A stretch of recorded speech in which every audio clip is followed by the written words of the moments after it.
Bom dia, igreja! Sejam bem-vindos de volta. Hoje nós vamos olhar um texto que parece que não tem nada a ver, parece até um pouco estranho o texto, mas tem uma infinitude de sabedoria aqui. São dois versículos, na verdade, conectados.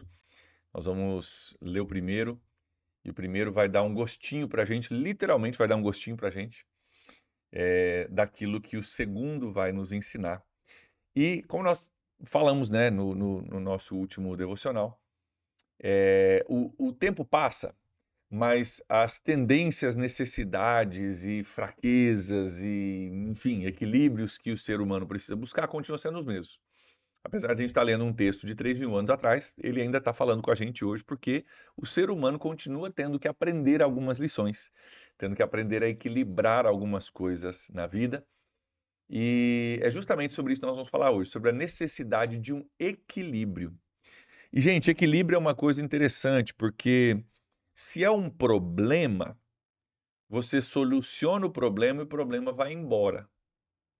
Mas quando nós estamos falando de equilíbrio, é mais difícil.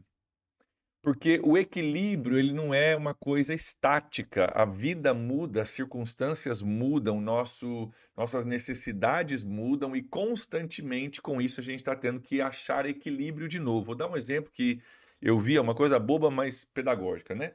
Eu estou com uma régua aqui na minha mão e eu vou pôr ela em equilíbrio aqui no meu dedo, ó. Tá equilibrada, tá vendo aí?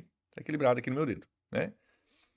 E desde que as circunstâncias não mudem, ela vai permanecer equilibrada aqui no meu dedo. Mas se a vida começa a mudar e eu tenho um problema que começa a aparecer e ele traz um desequilíbrio para minha régua, eu já preciso, ó, se eu não mudar o meu equilíbrio para cá, eu vou perder, né? Vou perder o equilíbrio. Por quê? Porque foi colocado um peso aqui que agora eu tive que mudar, né? O meu ponto de equilíbrio. Então, equilíbrio é assim: se é um problema, você resolve o problema, está resolvido. Equilíbrio, você está sempre tendo que manter o equilíbrio, procurar o equilíbrio, as circunstâncias vêm, a vida vai e vem, eu estou tendo que adaptar para não perder o meu equilíbrio. Então, equilíbrio é uma coisa interessante, porque é dinâmico, ele muda de tempos em tempos e é sobre equilíbrio que nós vamos falar hoje. No nosso texto de Provérbios, nós estamos no capítulo 25. Hoje eu quero olhar contigo o versículo 16 e o versículo 17, porque os dois estão conectados. Olha só, começando com o 16, o que diz a palavra de Deus para mim e para você hoje. Vai parecer estranho, mas segura comigo que você vai ver muita sabedoria. Olha o que diz. Se você encontrar mel, coma apenas o suficiente para que não fique enjoado e vomite. Se você encontrar mel, coma apenas o suficiente para que não fique enjoado e vomite. E ao ler isso, você pensa, cara, peraí, sério? Que a Bíblia está preocupada em dizer para eu comer pouco mel para eu não passar mal? Mas não é só isso, nós vamos conectar aqui com o versículo 17. Não faça visitas frequentes à casa do seu vizinho, para que ele não se canse de você e passe a odiá-lo. Olha só que interessante. Assim como se você encontrar mel, que é uma coisa doce, preciosa, né? Naquela época nós vamos falar mais sobre isso. Você deve ter cuidado para não pegar demais e não ficar enjoado. Vizinhos, amigos, pessoas que recebem você também são uma coisa preciosa, uma coisa doce, preciosa. Só que você tem que ter cuidado para não fazer visitas muito frequentes e ele se cansar de você e passar a odiá-lo, passar mal, né? Ficar mal por causa da constância, da frequência, da quantidade de visitas que você faz. Então, está falando aqui sobre necessidade de equilíbrio. E ele começa com uma coisa da comida, que a gente entende bem, para ser extremamente pedagógico sobre os nossos relacionamentos também. Vamos começar pela questão da comida. O mel, gente, naquela época, só para você entender, tá? O mel naquela época era a coisa mais doce que tinha, ok? Era o açúcar mais concentrado que tinha naquela época, era mel. Hoje a gente vive numa cultura de ultraprocessados, né? Onde a gente tem coisas ainda mais doces do que o mel. Mas de coisas que ocorrem naturalmente na natureza, o mel, eu não pesquisei isso para ver, mas eu imagino que seja o mais doce que existe. Com certeza, nessa época era a coisa mais doce, ok? Imagina você achar uma lata de leite condensado da Moça, né? Nestlé Moça. Cara, esse era, né? Se você achar um caminhão tombado com leite, né, de moça, cara, cuidado, né? A ideia é que você tenha restrição, que você possa aproveitar uma coisa boa, um mel, mas sem você perder o equilíbrio. Por quê? Porque quando a gente passa do ponto, quando a gente passa do ponto de equilíbrio, em qualquer área da nossa vida, isso pode adoecer a nossa alma, isso pode adoecer o nosso espírito, isso pode adoecer até o nosso corpo. Qual que é um dos problemas, né? A gente acha que a vida, o prazer e o bem-estar, eles estão além do basta de Deus. Deus permite algumas coisas, ele diz, cara, é até aqui. Né? Viva essa realidade, viva os prazeres da vida até esse limite. Cara, você quer viver os prazeres de uma vida de casal? Maravilha, é com a sua esposa, é com o seu marido, é até ali. Né? Mas o mundo mente para nós dizendo que o prazer real está além dos limites de Deus. Quando, na verdade, com os limites que Deus impõe, Ele está colocando para nós limites que preservam a saúde, a vida e o nosso bem-estar. Então ele diz, cara, encontrou mel, algo doce, algo precioso, algo maravilhoso. Mel é ótimo. Você encontrou algo precioso. Que bom. Coma dele. Desfrute dele, não tem problema nenhum. Tá tudo certo. Né? Mas coma o suficiente. Olha que interessante, essas palavras aqui, gente, só isso aqui é uma lição. Coma apenas o suficiente, já deu. Saiba quando parar. Saiba quando dizer não. Saiba ter limites, para que não fique enjoado e vomite. E olha que interessante, quando você pensa sobre isso, se você vomita aquilo que você comeu, você perde tudo aquilo que você comeu. Então você ingeriu com tanta força, foi com tanta sede ao pote, ingeriu com tanta vontade, com tanta frequência, com tanta força, que por passar do limite você perdeu aquilo que você tinha antes, porque você não soube respeitar o limite. Vamos falar aqui, eu dei a ilustração de casamento, né? Não tinha planejado falar sobre isso, mas vamos pegar essa ilustração, vamos continuar essa ilustração porque ela funciona. Deus te dá os prazeres de uma vida conjugal, maravilha, dentro de um contexto de casamento, de aliança, debaixo da bênção de Deus e dos homens. Show! Se você não soubesse limitar e passar disso, corre o risco de perder aquilo que você já tinha. Corre o risco de você ficar mal, passou do limite, extrapolou, foi para fora dos limites ordenados por Deus, achando que lá eu ia encontrar real satisfação e maior prazer, e eu descobri o seguinte, que eu não somente não encontrei, mas fiquei mal e perdi o que eu tinha. Posso perder o meu casamento, posso perder minha esposa, né, ou marido, se você é esposa, por causa disso. Então, se você encontrar mel, maravilha, que bom que você encontrou.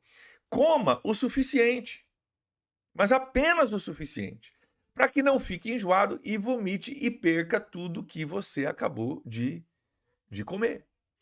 São princípios de equilíbrio que a gente precisa compreender. E nós vivemos, gente, numa sociedade que tem perdido os seus equilíbrios, né? Em todas as áreas. A gente quer mais e mais e mais e mais dinheiro e mais né, descanso, mais feriado, mais tranquilidade, mais fama, mais likes, mais de tudo. Né? E o fato é que nós precisamos aprender a equilibrar a nossa vida. Nós precisamos entender que a vida ela nos dá muitas coisas boas e elas são maravilhosas, não há problema. Mas quando eu não sei impor o limite, isso pode ser, gente, com dinheiro, com prazer, com orgulho, com né, qualquer outra coisa. Orgulho é a palavra errada, mas com fama, né, que pode nos tornar orgulhoso. Né? Então, em todas essas áreas da vida, se a gente não souber gerir isso, a gente fala muito na PIB, né? Se dinheiro não for o meu servo, mas ele for o meu senhor, vai dar ruim. Quando ele for meu servo, show. Né? Então nós precisamos aprender a cuidar disso, nós precisamos aprender a zelar disso com bastante equilíbrio. Né? Da mesma forma, se você visitar o seu vizinho, se você achar um vizinho, né, tiver um vizinho, você tem uma coisa preciosa. O texto está fazendo uma conexão aqui para nós. Olha o que ele diz aqui. não faça visitas frequentes à casa do seu vizinho para que ele não se canse de você e passe a odiar. Então, a ideia, cara, o seu vizinho, alguém que mora perto de você, também é uma coisa preciosa, assim como encontrar mel. Cara, você encontrou uma coisa preciosa, você encontrou alguém, né? Vizinho, a gente geralmente não pensa nisso, né? Mas normalmente é um ambiente de proteção, cara, o vizinho vai ficar de olho para você, né? Você tem comunhão, né? Comunidade, conexão relacional, ajuda mútua, proteção, né? Tudo isso é uma coisa preciosa. Só que se você for para ele com muita frequência, diz o texto, né? Ele pode se cansar de você e passar a odiá-lo. Então, mais uma vez, está falando aqui sobre esses equilíbrios que a gente precisa ter, né? E a necessidade de a gente cuidar com esses equilíbrios. Interessante, porque o texto diz: não faça visitas frequentes. No original diz assim: com pouca frequência. Com pouca frequência, faça as visitas. E se você for para o hebraico, essa com pouca frequência, a palavra original hebraica é faça com que seja precioso. Aquilo que você encontra com pouca frequência se torna precioso, né? Diamantes são preciosos em parte porque são raros. Ouro é precioso em parte porque é raro. Tudo aquilo que é raro se torna mais precioso, né? Estamos aí numa economia cada vez mais gerida, né? E que valoriza as terras raras que a gente fala, né? São terras que não são necessariamente raras, mas são difíceis de se minerar, de se processar, então se tornam mais valiosas. É a mesma ideia, cara. Se você encontrou um vizinho, faça visitas raras a ele ou a ela, para que ele possa saborear a sua presença, possa aproveitar a sua presença, assim como se aproveita um mel, se saboreia a doçura de um mel, sem se enfadar daquilo, sem se cansar daquilo e você acabar passando do ponto. Então, se você encontrar mel, coma apenas o suficiente. Se você fizer visitas para o seu vizinho, que não seja tão frequente que ele se canse de você e passe a odiá-lo. Tudo isso, gente, nos remete a essa necessidade de encontrarmos equilíbrio, né? A pessoa deve buscar equilíbrio em todas as áreas da sua vida. Em todas as nossas áreas, nós precisamos entender um pouquinho a respeito de equilíbrio, e são coisas que, né, moderação, a gente diz, né? Tudo com moderação. Talvez a tua mãe ou a tua avó já te dizia, né? Dependendo da linha do seu nutricionista ou do seu médico, eles vão te dizer, cara, não é que seja extremamente proibido você comer, sei lá, o que você gosta de comer aí que faz mal, né? Mas, cara, faça com moderação. Se a gente conseguir ser moderado, já está muito bom, né?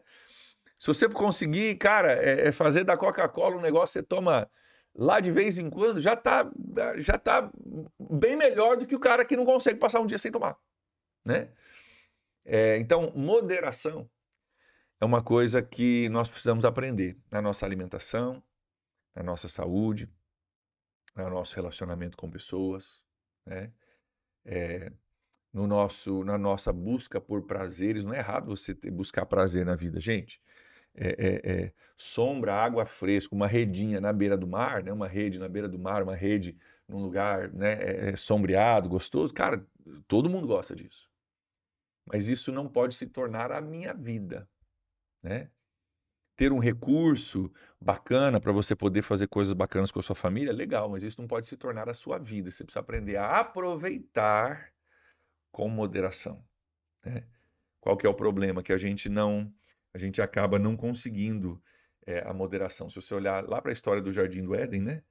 Jesus diz para Adão e para Eva: todo esse jardim é de vocês, tudo que ele produz é de vocês, só tem uma coisa que vocês não podem comer. E o que o ser humano quer? Aquilo que ele não pode comer, né? Por quê? Porque a gente acaba focando naquilo que a gente não tem, o que a gente deseja. A gente esquece tudo que a gente já recebeu. E um dos segredos da moderação é eu entender, opa, eu tenho isso aqui para aproveitar agora, ok, dentro de alguns limites, né? E depois eu vou mudar o meu foco para outras áreas da minha vida, para que eu possa aprender a viver com moderação e com gratidão.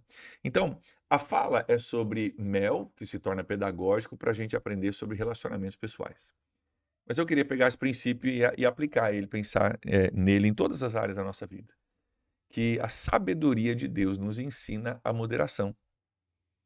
A sabedoria de Deus nos ensina que a gente deve aprender a comer o suficiente, ganhar o suficiente, viver experiências suficientes, né?